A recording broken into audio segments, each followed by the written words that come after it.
Welcome to my next Lost.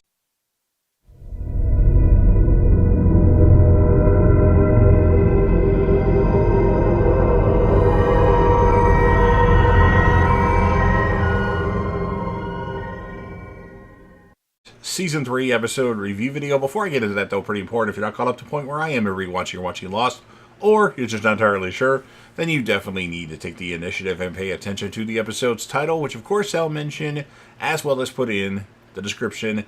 If that happens to be the case, you found if you're not caught up, it would be my recommendation that you don't watch this detailed review any further to avoid any potential spoilers. And full disclosure to everyone, I've already seen Lost 3 different times. My 4th time watching the show. In fact, it's one of my favorite shows of all time. Top 5 of all time for sure. This time I wanted to let things resonate, as the last few times I've watched the show, I've binged it. But I'm not the only one that's watching Lost right now. The legendary Crazy Coffee Man, who you see in my comment section for Dexter, Lucifer, and Breaking Bad stuff, is actually watching Lost for the first time. So join us on the journey and let's discuss this awesome and amazing show. However, no spoilers past this episode, as I don't know where, at the time of this recording, the legendary Crazy Coffee Man is in his Lost journey. He might be a few episodes ahead, but we don't want to spoil anything at all. So no spoilers past this particular episode. So with all that said, this will be Lost Season 3, Episode 4. The title of this episode is called Every Man for Himself. And this will be my review reaction recap after just finishing watching the episode. Desmond tells Claire she needs to move down the beach so he can fix her roof. Claire insists it is fine, as does Charlie, who says he can fix it himself. Desmond reluctantly agrees and walks off as Claire thanks him for the thought. Claire is intrigued by this, but Charlie says that they should find him another button to push. Juliet brings Jack food. Jack says he's fine watching cartoons on the television. He confronts her about what is going on, pointing out that he should talk to Ben because he's in charge of the others. Juliet insists that there is a common authority and Ben is not the one making the decisions. Jack expresses his doubts about her denial, pointing out that Ben previously seemed happy to let Juliet die and that Ben clearly made the decision on his own. Juliet insists that Jack does not know what he is talking about, that she does not answer Ben. And then Ben arrives and orders her to come quickly because the submarine has returned with Colleen, who was shot in the abdomen by Sun a few episodes ago. Sawyer has to go work at the quarry, but Pickett is called away and informed that his wife has been shot. Sawyer recognizes Colleen and points out to Kate that is most likely our team that shot her, not the others. Sawyer smiles at that, stating that he just found their ticket out of here. Sawyer decides to strike back and plans an escape as Pickett is too preoccupied. His idea is to move the water pipe leading to the trough and connect the electricity from the warning button to the water, which is now puddling outside the cell. He tells Kate that is going to electrocute the other standing in the puddle, which he has created in order to get the keys to the cages. When Kate asks about how they will help Jack, Sawyer points out that they don't even know where he is or even if he's alive, and that it is every man for himself, the title of the episode. Then we go to our flashback with Sawyer. He's in prison as a result of his long con after Cassidy had him prosecuted. Cassidy, of course, played by the great Kim Dickens. He boxes in a ring with a fellow inmate and he wins the match. As they walk back to their cells, they see a new inmate being attacked. He is told that Munson was recently jailed for stealing $10 million from the government, which the government never got back. Oh, they want their money, especially the Democratic Party. Sawyer wins Munson's trust after he predicts that the warden will try to take his money using Munson's wife against him. Back to current time on the island, Ben approaches the cage, edging ever so closer to the puddle as he asks Sawyer how old he is. At first he replies 32, but then admits to being 35, and how much he weighs, he replies around 180 pounds. When Ben steps into the water, Sawyer grabs him and pokes the button several times with his bare foot, but there is no charge. Ben tells him they turned it off and proceeds to beat Sawyer with a baton to the point of unconsciousness. So Ben doesn't typically beat people up in this show. He's usually getting decked and concussed. And this is the one time that I can remember that Ben beats up somebody on Lost, and it's Sawyer, of all people. Anyway, when Sawyer regains consciousness, he finds himself restrained upon a table. He can hear Tom discussing with Ben that for the last 2 days they have been blind and that the communications have been down. Two others, Jason and Matthew, come and stand over him while Tom and Ben watch. Sawyer starts yelling, and then one of them tells him to bite down on a stick for the pain. Sawyer starts to panic when he sees a huge needle and syringe. The two lean over Sawyer, and whilst he's screaming, though the sick, Jason tells Matthew to just do it, how they do in the movie. During this, Jack can faintly hear Sawyer's screams through the supposedly broken intercom in his cell. When Desmond later sees Paulo hitting papayas into the water, he asks to borrow a golf club from him, attaching it to the top of a large tower he constructed. Hurley asks, "Is that art?" But Desmond replies negatively, saying that it's an experiment, and he turns down the fruit salad that Hurley offers. Just as Hurley is about to leave, Desmond suggests he wait a moment. Sawyer comes to. Tom lays a cage on his chest containing a white bunny with the number 8 on its back. Sawyer begins to question what's going on. Ben begins to furiously shake the cage, frightening the bunny, which panics. Then the bunny is still.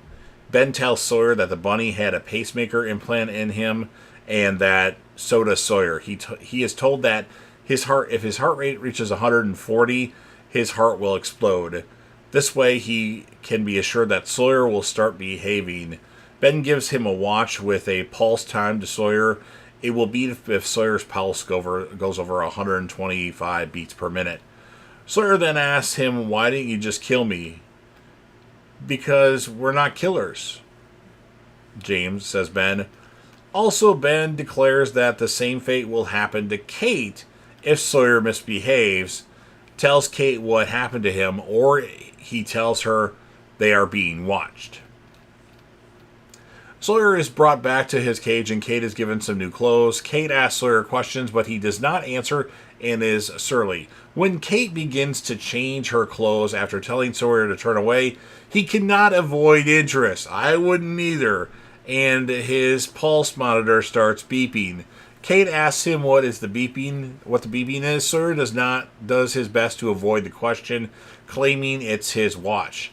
He douses himself with cold water in an effort to lower his pulse and angrily shrugs his queries off.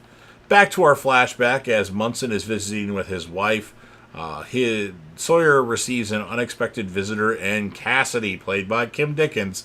Sawyer speaks harshly and abruptly to her, even after she throws down a picture of a baby. Clementine, who Cassidy explains is James's daughter. She starts to him that they are now living in Albuquerque when Sawyer interrupts, demanding to know what she wanted. Cassidy says she wanted him to know about Clementine and that she thought he could write his daughter a letter. Sawyer leaves angrily and says that he has no daughter. Kate notices the bars are much wider at the top of her cage and wants to escape, but Sawyer says not to bother. Jack is listening to idle gossip from others coming through the intercom when Juliet rushes in, her clothes spattered with blood, to ask him to help Colleen or to help and save Colleen. On the way to surgery, a hooded Jack is marched past the Hydra's bear cages while there's loud noise to drown, sound into noise out. Kate and Sawyer make calls to Jack. Jack appears to turn his head towards their shouts. Ben objects to Jack entering the surgery when Juliet explains that Jack can help because he's a surgeon. Ben starts to say, well, This isn't why, but Juliet, not Julia, cuts him off saying, "Do you want her to die?" While scrubbing up before entering the surgery, Jack sees some x-rays on the wall, but Juliet tells him that they are not hers. Pickett objects to Jack being there as Colleen is his wife, but Jack has him removed. Pickett, Ben, and Tom watch from the observation room as Jack and Juliet try to save Colleen, but she suffers a cardiac arrest when Jack asks for a defibrillator. Juliet tells him it is broken and that this has not happened before.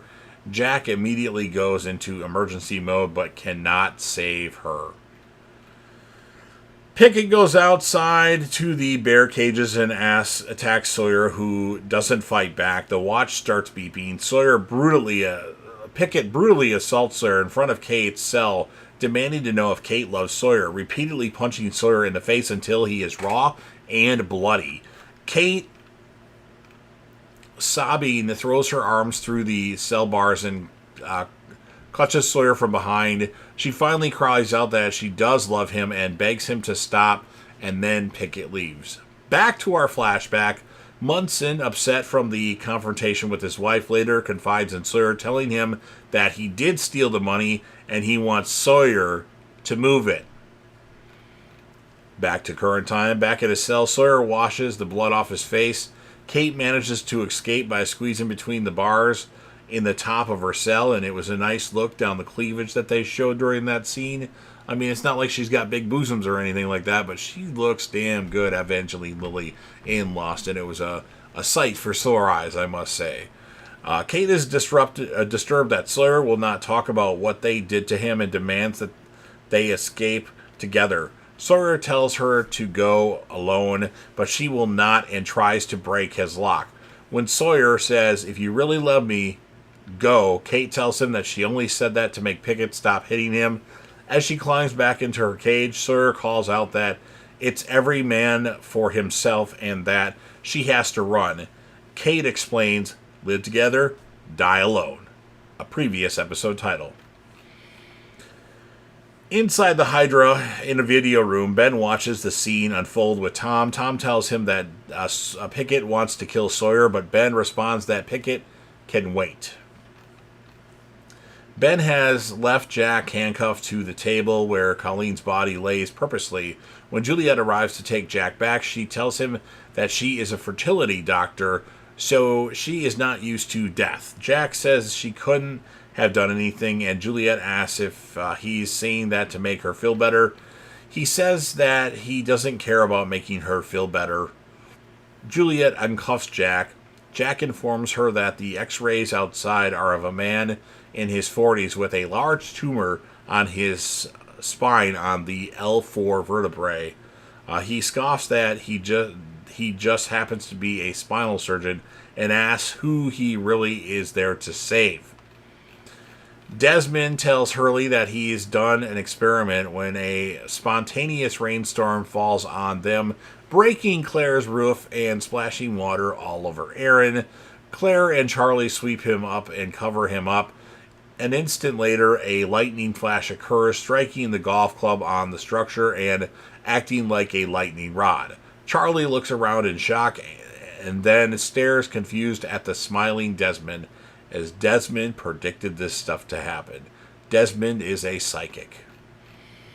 Back to our flashback, Sawyer reveals the location of Munson's stash in a storage facility in Sawgrass Unit 23C to the FBI in exchange for commutation of the last 6 years of his sentence and a cash reward.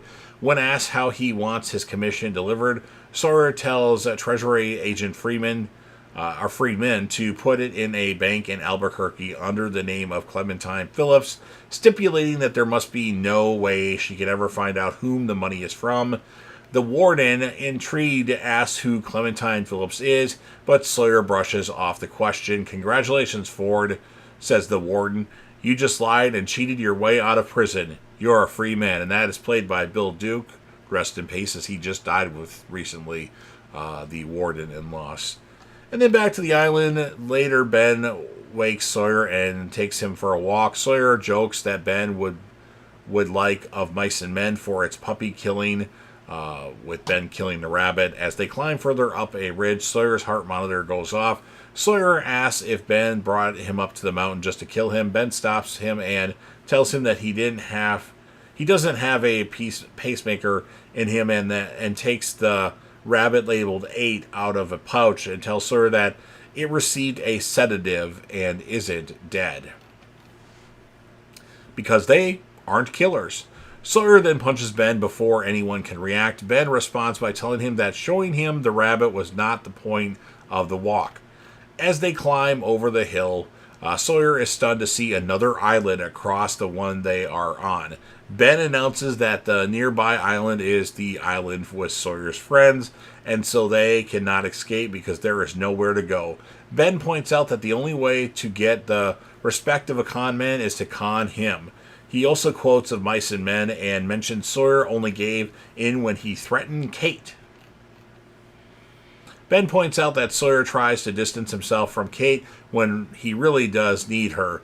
Ben tells him to return to his cage, and Sawyer follows, and that's what ends this episode of Lost. So, really good Sawyer episode. I'm going to score it at 8.7 out of 10. Characters of the episode, obviously, James Sawyer Ford.